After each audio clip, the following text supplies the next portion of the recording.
Welcome back to Major Antonio's presentation of The Story of the Indian Mutiny by Ascott R. Chapter 6, The Fall of Delhi. 3 months the British army lay upon the ridge running obliquely from the northwest angle of Delhi, that abrupt height 2 miles long, whose steep and broken front formed a natural fortification, strengthened by batteries and breastworks, among which the prominent points were at a house known as Hindu Rao's on the right of the position, and the Flagstaff Tower on the left, commanding the road to the Kashmir Gate of the city. The rear was protected by a canal that had to be vigilantly guarded, all the bridges broken down but one. The right flank was defended by strong works crowning that end of the ridge. The left rested on the straggling sandy bed of the Jumna, overflooded by summer rains.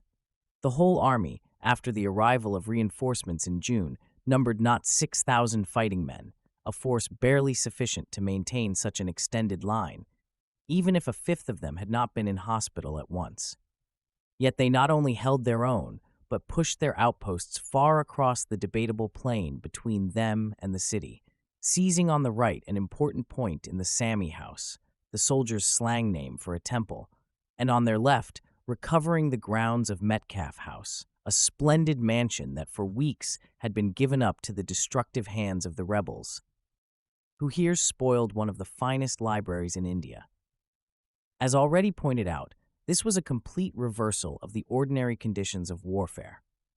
An army far inferior in numbers to its enemy attacked one corner of a city, 6 miles in circumference, open on all other sides to supplies of every kind, while the besiegers had much ado to keep up their own communications through a disturbed country, besides defending themselves against almost daily sallies of the nominally besieged. They were sorely tried by sickness, by deadly heat, then by wet weather that turned the river into an unwholesome swamp, and by a plague of flies swarming about the camp, with its abundant feast of filth and carrion. They were ill provided with the means to carry on their urgent enterprise. Their lines were filled with spies among the native soldiers and camp followers, who, at the best, only half wished them well. Everything they did, even what was designed in secret, seemed to be known presently at Delhi, so that the garrison were found prepared for all our movements, and thus the fresh plan of an assault in July had to be given up.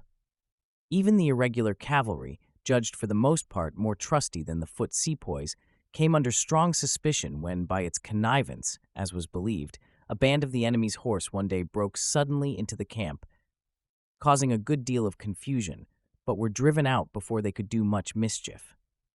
Other faithless servants were caught tampering with the artillery. But, in spite of all difficulties and discouragements, Lawrence's energetic support kept General Wilson sticking like a leech to his post, cautiously standing on the defensive, restoring the somewhat impaired discipline of his harassed ranks, and waiting till he should be strong enough to strike a decisive blow. The last thing to be thought of was retreat, for that signal of our discomfiture would have run like the fiery cross throughout Hindustan. We too had our spies, through whom we knew that those within the city were not without their troubles. There were quarrels between the devotees of the two hostile creeds and between ambitious rivals for command.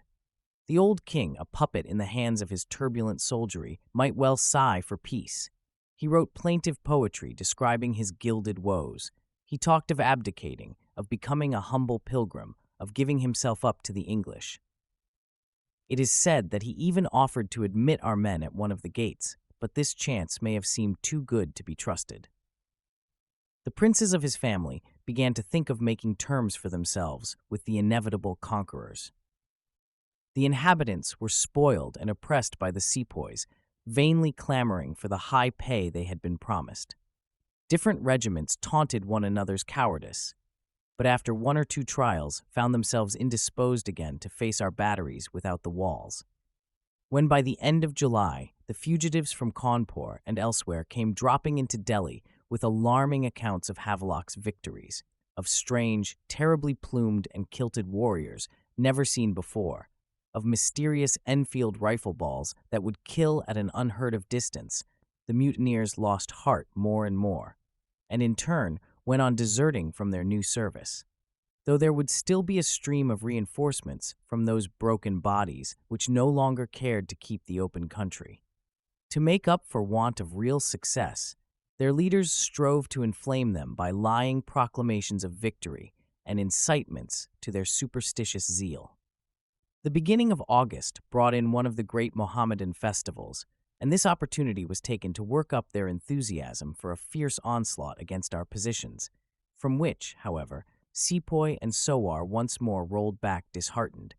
Though one party had succeeded in pushing up almost to our left works, yelling out their religious watchwords, Deen, Deen, Allah, Allah Akbar, that could not silence the resolute British cheers.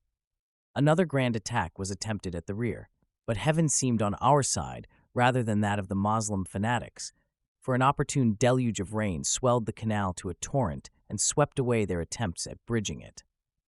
Every effort on their part was foiled, while, to the right, we made progress in mastering the Kissengunge suburb, and on the left pushed forward half a mile from Metcalfe House to seize the enemy's guns at a building called Ludlow Castle, formerly the commissioner's residence, which lay almost under the city walls.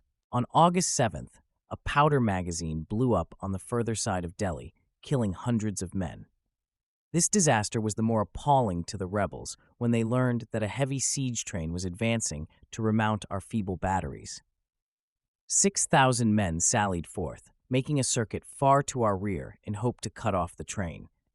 But their movements had been watched. They were followed and defeated with heavy loss, the first exploit of Nicholson, who arrived with his Punjab column about the middle of August to put new vigor into the attack. This officer, still young for command, had years before won a reputation far beyond his age, and now, as soon as he appeared on the scene of action, seems to have made himself felt as its moving spirit, so much so that in the story of it, his eager vehemence stands out as too much throwing into the shade the caution supplied by General Wilson, unduly disparaged by Nicholson admirers. We had need at once here of prudence and of valor in the highest degree. At length, the slow siege train, drawn by 100 elephants after so long, literally, sticking in the mud, came up on September 3rd. On the ridge, all was ready for it. Work sprang up like mushrooms, and in a few days, 40 heavy guns began playing upon the northern face of the city. Batteries were pushed forward to almost within musket shot.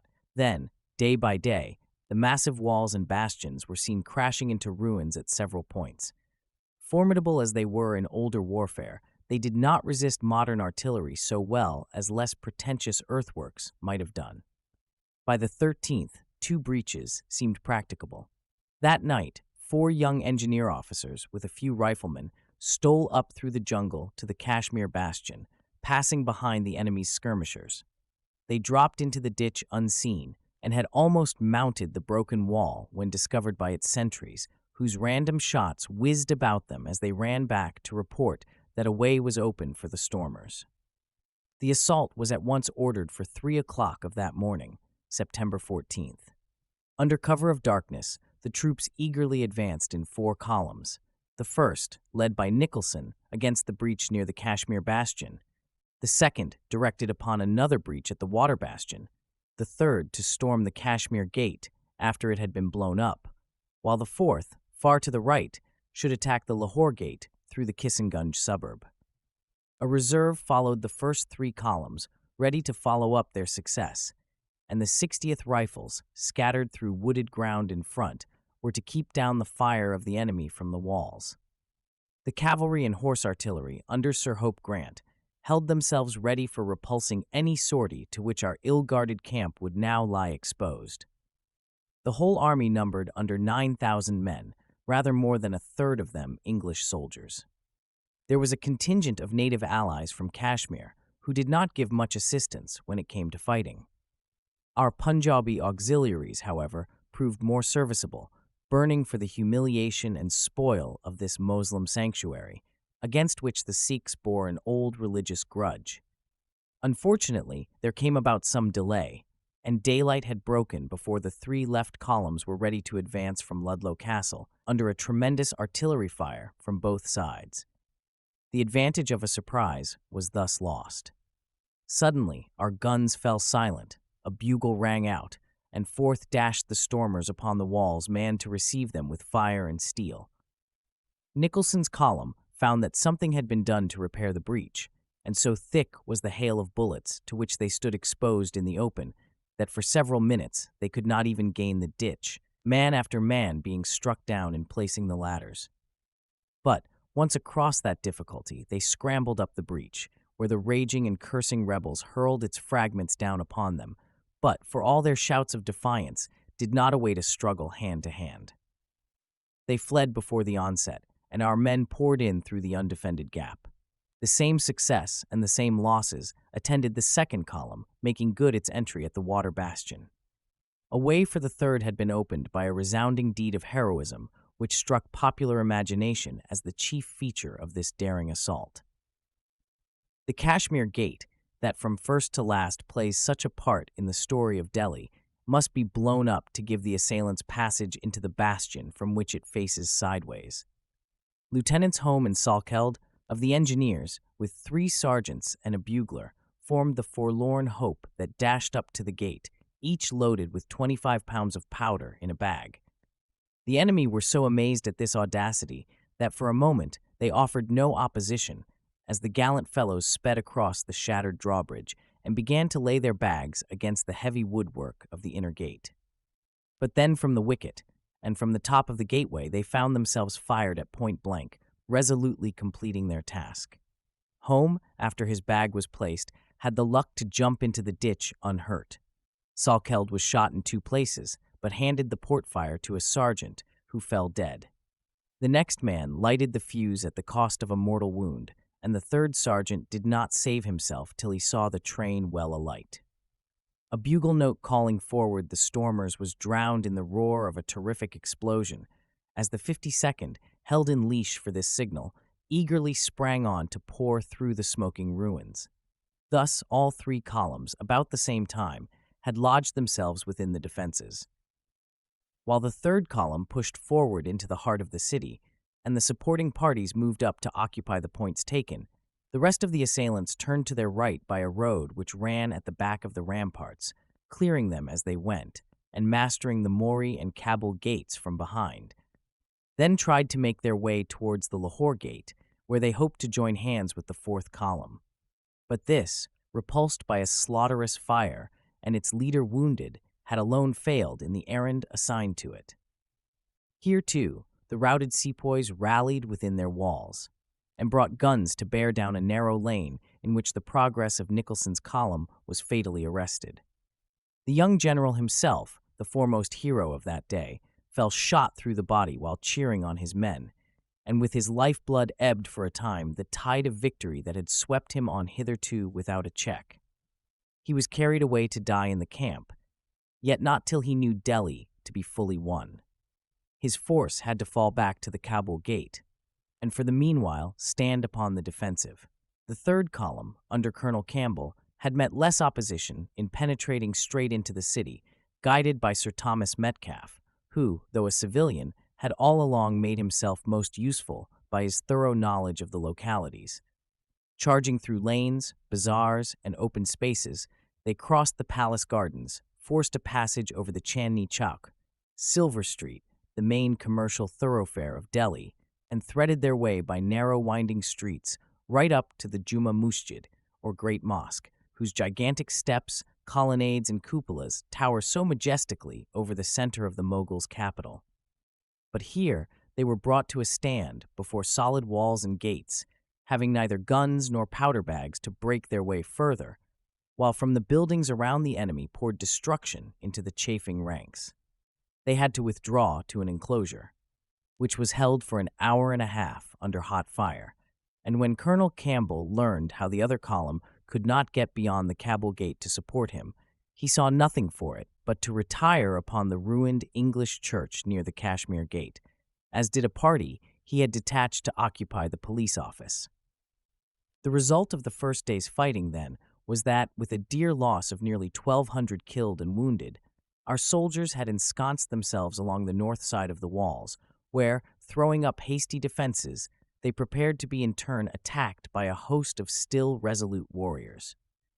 England's glory was now mingled with England's shame. The crafty foe, knowing our men's besetting sin, would appear to have purposely strewn the emptied streets with bottles of wine, beer, and spirits, the most effectual weapons they could have used. For on them the parched Saxons fell with such greedy thirst that by next morning a large part of the army was, in plain English, helplessly drunk, and it seemed hopeless to attempt any progress that day. Our Sikh and Gorkha auxiliaries, for their part, thought less of fighting than of securing the long-expected loot of a city so famed for riches. Had the enemy been more active, he could have taken such an opportunity of turning victory into ruin by a resolute diversion in the assailants' rear, 2 or 3 miles, as they now were, from their slightly guarded camp and base of supplies. General Wilson, trembling to think that even yet he might have to make a disastrous retreat, ordered all liquor found to be destroyed, and took steps to restrain the license of plundering, which is always a temptation to disorder for a storming army, as well as a cruel terror for the inhabitants. Thanks to his measures, Wednesday the 16th found the force more fit to follow up its success, and that day ended with a considerable advance in regaining the city, point after point, against a resistance growing daily feebler. The arsenal was captured with a great number of guns. Next day again, still further progress was made. Then up to the end of the week, the assailants went on winning their way, street by street, to the royal palace and the great mosque. These spacious edifices, as well as the long-contested Lahore Gate, were easily carried on Sunday, the 20th, the mass of the rebels having fled by night through the gates beyond, leaving desolate streets where the remnant of panic-stricken inhabitants durst hardly show their faces. Everywhere now prevailed ruin and silence over the captured city. For our soldiers, that Sunday afternoon might at length be a time of rest, their hard and bloody week's work done when the British flag flew once more over the palace of the Grand Mogul, and the Queen's health was triumphantly drunk upon his deserted throne. A wild riot of pillage and destruction ran through the famous halls, on which is inscribed what must have now read such a mockery: "If on earth there be a paradise, it is here." To this monument of oriental splendor, the last monarch of his race was soon brought a humble captive.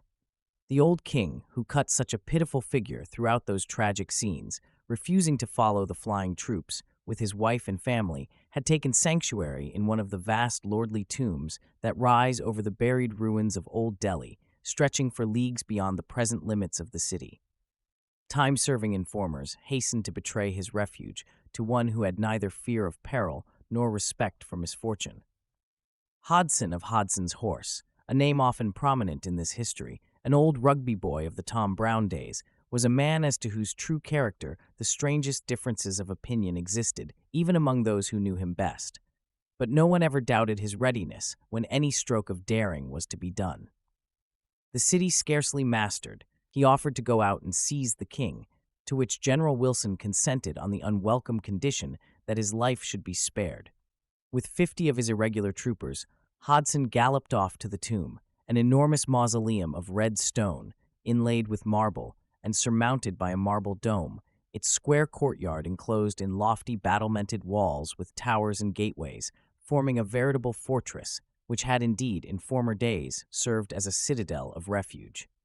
That Sunday afternoon, the sacred enclosure swarmed with an excited multitude, among whom Hodson and his men stood for 2 hours, awaiting an answer to their summons for the king's surrender. Cowering in a dimly lit cell within, the unhappy old man was long in making up his mind. But finally, yielding to the terrified or traitorous counsels of those around him, he came forth with his favorite wife and youngest son, and gave up his arms, asking from the Englishman's own lips a renewal of the promise that their lives should be spared. In palanquins, they were slowly carried back to his gorgeous palace, where the descendant of the Moguls found himself now a prisoner, treated with contempt, and indebted for his life to the promise of an English officer, a promise openly regretted by some in the then temper of the conquerors. A more doubtful deed of prowess was to make Hodson doubly notorious. Learning that 2 of the king's sons and a grandson were still lurking in that tomb of their ancestors, he went out again next day with 100 troopers and demanded their unconditional surrender. Again, the crowd stood cowed before his haughty courage. Again, the fugitive spent time in useless parley, while surrounded by thousands of sullen natives. Hodson bore himself as if he had an army at his back. At length, the princes, overcome by the determination of this masterful Briton, came forth from their retreat and gave themselves up to his mercy. They were placed in a cart and taken towards the city under a small guard, Hodson remaining behind for an hour or two to see the crowd give up its arms, as they actually did at his command. Then he galloped after the captives and overtook them not far from the walls of Delhi. Thus far all had gone well, but now came the dark feature of the story that has given rise to so much debate. Hodson's account is that the mob, which he had hitherto treated with such cool contempt, became threatening when he had almost reached the Lahore gate, causing a fear that the prisoners might even yet be rescued. His accusers assert that he let himself be overcome by the lust for vengeful slaughter, which then possessed too many a British heart. Riding up to the cart, he ordered the princes to dismount and strip. Then, in a loud voice proclaiming them the murderers of English women and children, with his own hand he shot all three dead. The naked bodies, thus slain without trial or deliberation, were exposed to public view in the Chandni Chowk as stern warning of what it was to rouse the old Adam in English nature. Wilson's army might now draw a deep breath of relief after successfully performing such a critical operation, the results of which should be quickly and widely felt. Like a surgeon's lancet, it had at last been able to prick the festering sore that was the chief head of far-spread inflammation. The fall of the Mogul's capital was a signal for rebellion to hide its head elsewhere. Doubtful friends, wavering allies, were confirmed, as our open enemies were dismayed, by the tidings which let India's dusky millions know how British might had prevailed against the proudest defiance. At the seat of war, indeed, this good effect was not at once so apparent as might have been expected, the result being rather to let loose thousands of desperate sepoys for roving mischief, while even hitherto inactive mutineers now rushed into the field as if urged by resentful fury. But immediate and most welcome was the relief in the Punjab, where our power seemed strained to breaking point by the tension of delay in an enterprise for which almost all its trustworthy troops had been drawn away, leaving the country at the mercy of any sudden rising, such as did take place at 2 or 3 points among the agitated population. But the fear of that danger was lost in the good news from Delhi as soon as it could be trusted. Not the least trouble of our people in those days was the want of certain news to let them know how it stood with their cause amid the blinding waves of rebellion. The mails were stopped or passed irregularly. Native messengers could not be depended upon, magnifying the danger through terror or dissembling it through ill will. Truth is always a rare commodity in India. Many a tiny letter went and came rolled in an inch of quill, sewed away in the bearer's dress, or carried in his mouth to be swallowed in an instant, for, if detected, he was like to be severely punished. Officers were fain to correspond with each other by microscopic missives written in Greek characters. A remnant of scholarship thus turned to account against the case of their falling into hostile hands.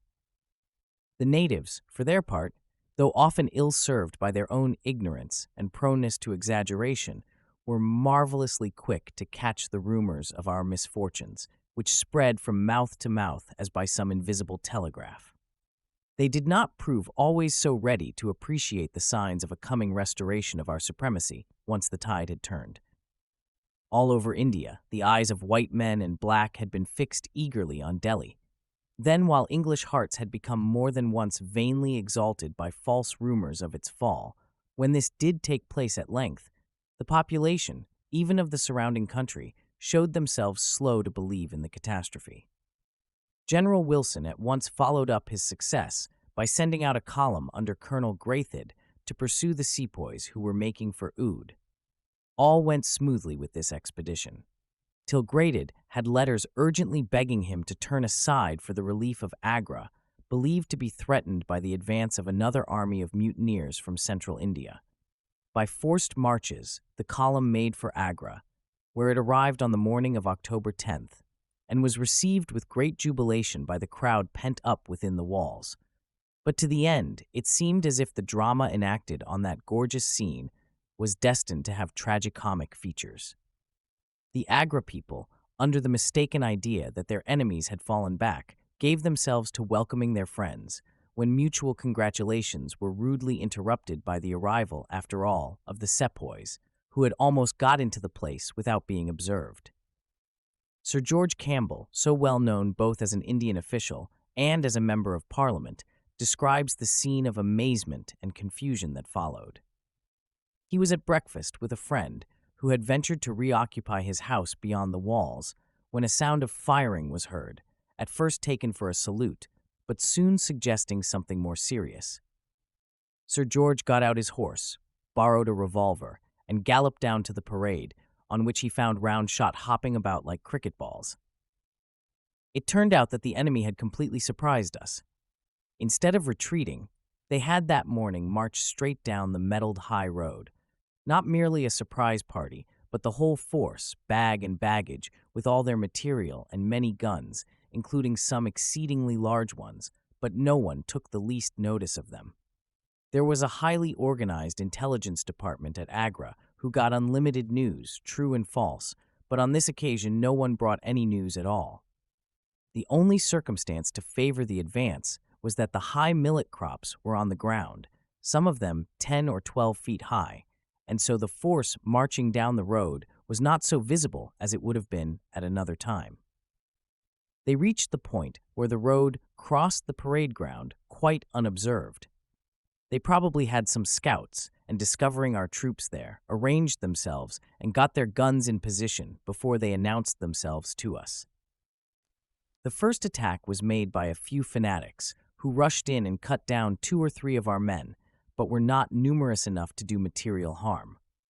If the enemy's real forces had made a rush in the same way, when no one expected them, there is no saying what might have happened. But fortunately, as natives generally do, they believed in and stuck to their great guns, and instead of charging in, they opened that heavy fire which had disturbed us at breakfast. The Sepoys, in fact, had also been surprised, not knowing that a European force had reached Agra before them. Our soldiers at once got under arms. Then a battery of artillery, the 9th Lancers, and a regiment of Sikhs were first to arrive on the ground. The rest came up before long, at first in some doubt as to who was friend or foe. A charge of the enemy's cavalry had almost been taken for our own people running away. Then these troopers, broken by a charge of the Lancers, were galloping about the parade, and our men firing at them as if it were a kind of big batu.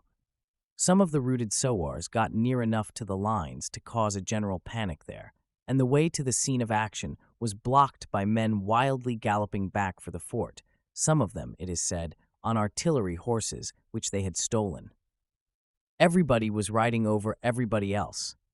Once the confusion got straightened out, however, the hardened Delhi troops were not long in repelling this unexpected attack.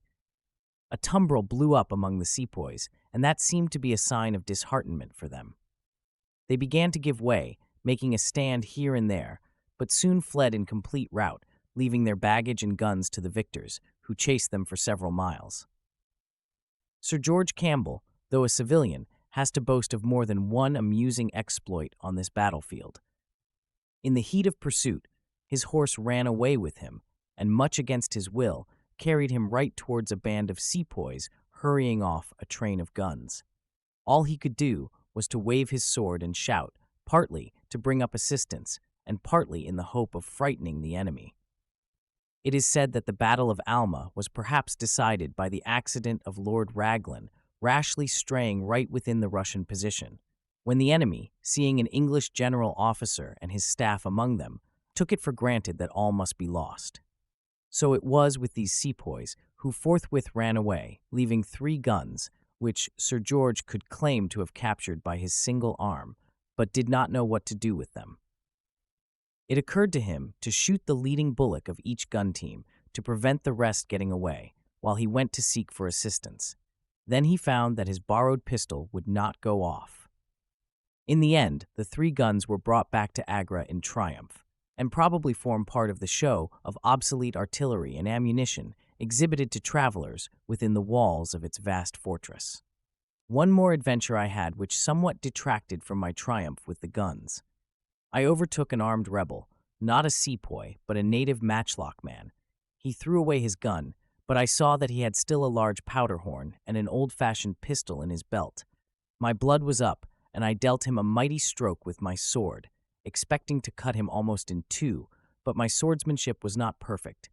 He did not fall dead as I expected. On the contrary, he took off his turban and, presenting his bare head to me, pointed to a small scratch and said, "There, Sahib, evidently God did not intend you to kill me, so you may as well let me off now." I felt very small. Evidently he had the best of the argument. But he was of a forgiving disposition and relieved my embarrassment by cheerful conversation, while he professed, as natives do, that he would serve me for the rest of his life. I made him throw away any arms he still had, safe-conducted him to the nearest field, and we parted excellent friends, but I did not feel that I had come very gloriously out of it. I have never since attempted to use a sword as an offensive weapon, nor, I think I may say, attempted to take the life of any fellow creature.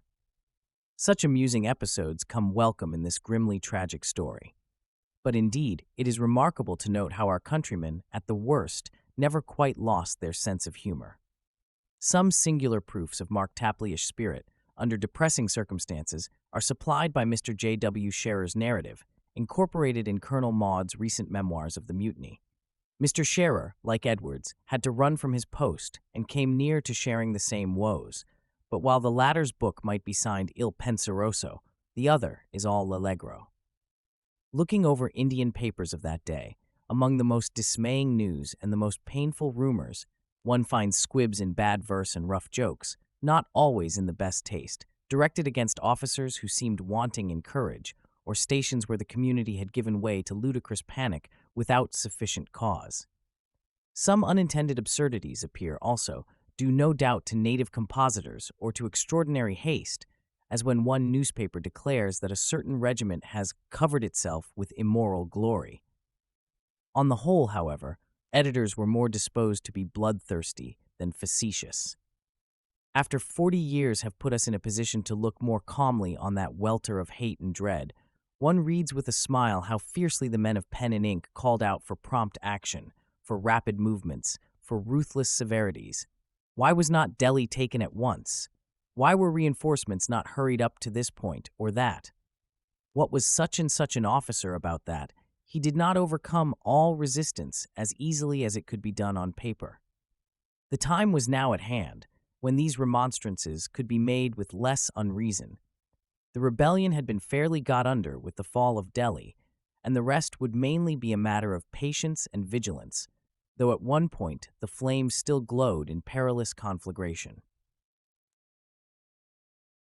This concludes today's reading of The Story of the Indian Mutiny, by Ascott R.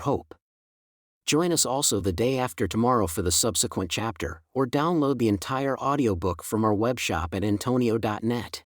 Thank you for listening, and so long.